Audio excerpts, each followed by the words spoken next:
Ukraine रूस के बीच जंग का 20वां दिन जारी रहेगी चौथी दौर की बातचीत, लेकिन यूक्रेन के शहरों पर रूस के हमले जारी।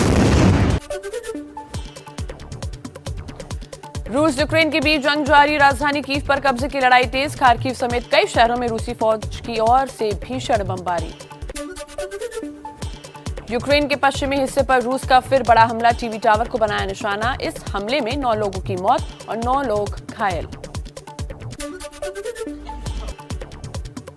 यूक्रेन के कुर्निवका में दिल दहला देने वाली तस्वीर सामने आई। रूसी सेना ने दागी मिसाइल जिस वक्त हमला बोला गया, उस वक्त सड़कों पर लोगों की आवाजाही हो रही थी। यूक्रेन पोलैंड बॉर्डर पर रूस के हमले में ब्रिटिश स्पेशल फोर्स के 3 पूर्व सैनिक मारे जाने की खबर। पहले ही खुलकर रूस के विरोध में है ब्रिटेन। इस घटना के बाद मामला बिगड़ने की आशंका। रूस के रक्षा मंत्रालय का दावा, दोनों में यूक्रेन की तरफ से किए गए मिसाइल हमले में 20 नागरिकों की मौत, 28 घायल। रूस और यूक्रेन के बीच इजरायल मध्यस्थता करेगा, यूक्रेन के राष्ट्रपति जेलेंस्की के दफ्तर ने बयान जारी कर दी जानकारी। अमेरिकी संसद में यूक्रेन के राष्ट्रपति जेलेंस्की का संबोधन, भारतीय समय के मुताबिक कल शाम 6:30 अमेरिकी संसद को संबोधित करेंगे। चीन को अमेरिकी की सीधी धमकी, यूक्रेन युद्ध में रूस को ना पहुंचाए मदद। चीन ने ताइवान में 13 लड़ाकू विमान भेजकर जताए इरादे। भारत रूस से खरीद सकता है कच्चा तेल, रूस सस्ते दाम में भारत को तेल देने के लिए तैयार। यूक्रेन से युद्ध के बीच रूस ने कच्चे तेल के दाम कम किए। केंद्रीय शिक्षा मंत्री धर्मेंद्र प्रधान का बड़ा बयान, कहा यूक्रेन से लौटे छात्रों को डॉक्टर बनाने के लिए हर संभव व्यवस्था करेगी सरकार। दिल्ली में आज बीजेपी संसदीय दल की बैठक, 4 राज्यों में मिली जीत पर पीएम मोदी का भव्य स्वागत किया, सभी सांसदों को बुलाया गया। संसद के दोनों सदनों में आज उठेगी यूक्रेन रूस जंग का मुद्दा। यूक्रेन संकट पर दोपहर 2:30 बजे लोकसभा में बयान देंगे विदेश मंत्री एस जयशंकर। रक्षा मंत्री राजनाथ सिंह मिसाइल फायरिंग पर आज संसद में देंगे बयान। 9 मार्च को अनजाने में हुई थी मिसाइल फायरिंग, जो पाकिस्तान में जाकर गिरी थी। यूपी में विधान परिषद में बहुमत की लड़ाई, 36 सीटों पर होने वाले विधान परिषद चुनावों के लिए आज से नामांकन शुरू होगा। यूपी में लखीमपुर हिंसा के मुख्य आरोपी आशीष मिश्रा की जमानत रद्द करने की मांग पर आज सुप्रीम कोर्ट में सुनवाई। आशीष को हाई कोर्ट से मिली है जमानत। महाराष्ट्र सरकार में मंत्री नवाब मलिक की याचिका पर आज कोर्ट का फैसला आएगा। नवाब मलिक ने अपनी गिरफ्तारी को गैरकानूनी बताया। कर्नाटक में हिजाब विवाद पर सुबह 10:30 बजे हाईकोर्ट का आएगा फैसला। बेंगलुरु में आज से 21 मार्च तक सार्वजनिक जगहों पर सभा, आंदोलन और विरोध प्रदर्शन करने पर रोक। बीजेपी ने 4 राज्यों के लिए केंद्रीय पर्यवेक्षक नियुक्त किए। पहली बार बड़े नेताओं को मिली जिम्मेदारी। अमित शाह और रघुवीर दास यूपी के पर्यवेक्षक बनाए गए, तो राजनाथ सिंह मीनाक्षी लेखी को उत्तराखंड की जिम्मेदारी सौंपी। मणिपुर के लिए निर्मला सीतारामन और किरण रिजिजू पर्यवेक्षक नियुक्त, तो गोवा के लिए नरेंद्र तोमर और एल मुरुगन को जिम्मेदारी सौंपी गई।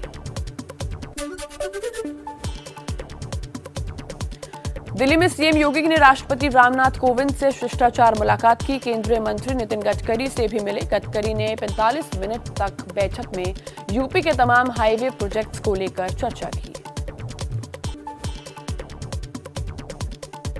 संसद में बजट सत्र के दूसरे चरण की कल हुई शुरुआत। कार्रवाई शुरू होते ही लोकसभा में लगे मोदी मोदी के नारे। 4 राज्यों के चुनावों में जीत पर बीजेपी सांसदों ने दी बधाई।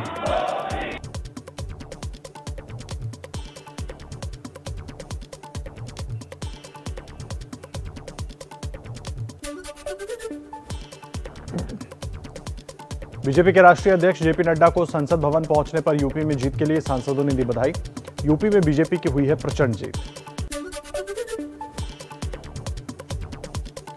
लखनऊ में यूपी बीजेपी कोर कमेटी की बैठक हुई। सीएम योगी, डिप्टी सीएम केशव मौर्य, दिनेश शर्मा और प्रदेश अध्यक्ष स्वतंत्र देव सिंह मौजूद रहे।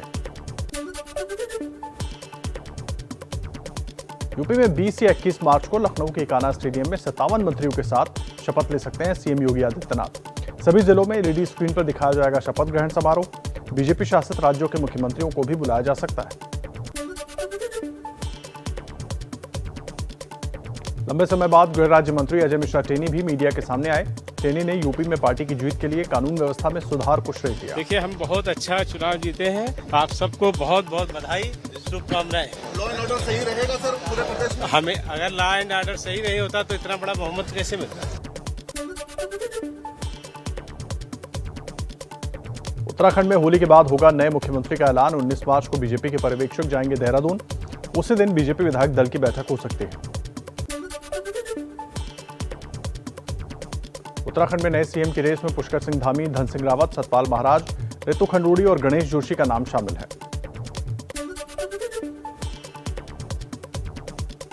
गोवा में सीएम पर सस्पेंस के बीच अंदरूनी कलह भी सामने आई। गोवा बीजेपी के नवनिर्वाचित विधायक विश्वजीत राणे ने प्रमोद सावंत को अपना नेता मानने से इनकार किया।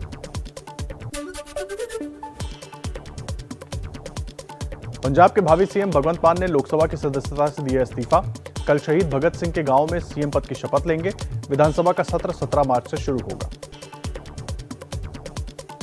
भगवंत मान के शपथ ग्रहण समारोह के लिए किसी दूसरी पार्टी से जुड़े सीएम और बड़े नेता को न्योता नहीं।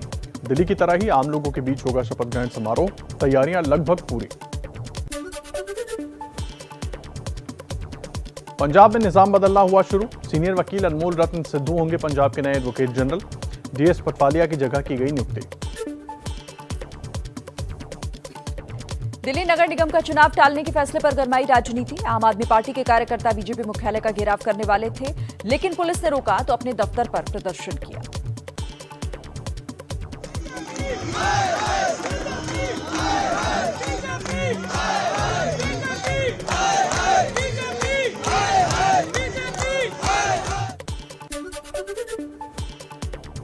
पंजाब में बड़ी जीत के बाद पश्चिम बंगाल का रुख करेगी आम आदमी पार्टी। 2023 में होने वाले पंचायत चुनाव लड़ने की है तैयारी। बिहार विधानसभा में सीएम नीतीश कुमार और स्पीकर विजय सिन्हा आमने सामने। लखीसराय में कानून व्यवस्था को लेकर नीतीश कुमार स्पीकर विजय सिन्हा पर ही भड़क गए। इस तरह से नहीं चलेगा, ये बिल्कुल आप ही बता दें जैसे चले उसी तरह चलाएंगे। आप कौन है जो आप कह रहे हैं कि आज नहीं तो दूसरे दिन देंगे? ये बात किसी भी तरह से मंजूर नहीं है। ये सरकार का अब 1 मिनट भी रहना इस राज्य के लिए घातक साबित हो रहा है। दिन में स्पीकर के साथ नोकझोंक के बाद देर शाम राज्यपाल से मिले सीएम नीतीश कुमार। उठा बड़ा सवाल, इस मुलाकात के मायने क्या है? जम्मू कश्मीर के कुलगाम में सरपंच शब्बीर अहमद मीर की हत्या के मामले में बड़ा खुलासा। हिजबुल मुजाहिदीन के इशारे पर हुई थी हत्या। हिजबुल से जुड़े हुए 3 आतंकी गिरफ्तार। हत्या में इस्तेमाल हथियार और गाड़ी जब्त की। पंजाब के जालंधर में कबड्डी टूर्नामेंट के दौरान इंटरनेशनल खिलाड़ी संदीप नंगल की गोली मारकर हत्या कर दी गई। मैच के बीच में फायरिंग से स्टेडियम में मची भगदड़, हमलावर हुआ फरार। बिहार के भागलपुर में 6 लोगों की संदिग्ध मौत से बचा हड़कंप। पुलिस को जहरीली शराब पीने से मौत की आशंका। छापे में भारी मात्रा में नशे का सामान और शराब बरामद की गई है। 5 लोगों को हिरासत में लेकर पूछताछ। वैक्सीन को लेकर सरकार का बड़ा फैसला। कल से 12 से 14 साल के बच्चों को वैक्सीन लगेगी। 60 साल से ज्यादा के बच्चों को, बुजुर्गों को माफ कीजिएगा, बूस्टर डोज लगेगी। देश में खुदरा और थोक महंगाई दर बढ़ी। खुदरा महंगाई दर 8 महीने में सबसे ज्यादा होकर 6.07% हुई। शहरी क्षेत्र में बेरोजगारी दर घटी है। जम्मू में डोगरा फ्रंट ने फिल्म कश्मीर फाइल्स के समर्थन में प्रदर्शन किया। कश्मीरी पंडितों के पलायन को लेकर जांच की मांग उठाई।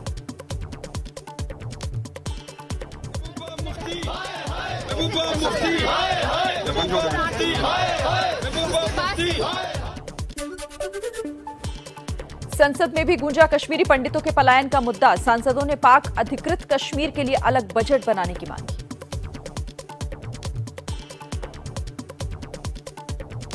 लोग इतने भयभीति से बाहर आए, उनके लिए क्या आपने क्या वायदा दिया, मगर क्या किया आपने? पीओके जो हमारा है किसी ने अवैध कब्जा कर रखा है। मैं सदन के माध्यम से अनुरोध करूंगा कि अगले साल जब आप लाइए बजट तो हमारे पीओके के भी विकास के लिए आप इस सदन में बजट रखकर यह सदन पारित करें। कश्मीरी पंडितों को लेकर किए विवादित ट्वीट को केरल कांग्रेस ने डिलीट किया। लिखा था 1990-2007 में हुए आतंकी हमलों में 399 हिंदू तो 15,000 मुसलमान मारे गए थे।